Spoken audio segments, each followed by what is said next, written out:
আফসোস, মানুষ সুদ, ঘুষ, গালিগালাজ, জানা, ব্যভিচার, নেশাকে যতটা নোংরা মনে করেছে, নামাজ ত্যাগকে এর চেয়ে অনেক অনেক নরমাল ব্যাপার মনে করে নিয়েছে।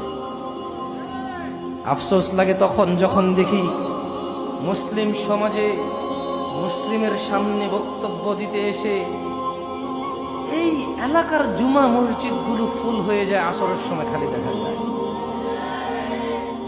আফসোস লাগে যখন বাপ মুসলমান, মা মুসলমান, নিজে মুসলমান, থাকি মুসলমানের পাড়ায়, সপ্তাহে গরুর গোশত না খেলে নিজেকে দরিদ্র মনে হয়।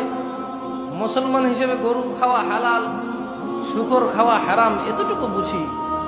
নামাজ ত্যাগ করলে ইসলাম ওই ব্যক্তির মধ্যে থাকে না, ও ব্যক্তি মুনাফিকে রূপান্তরিত হয়ে কুফরে নিমজ্জিত হয়। এই অনুভূতি হারিয়ে গেছে, এই জন্য আফসোস লাগে।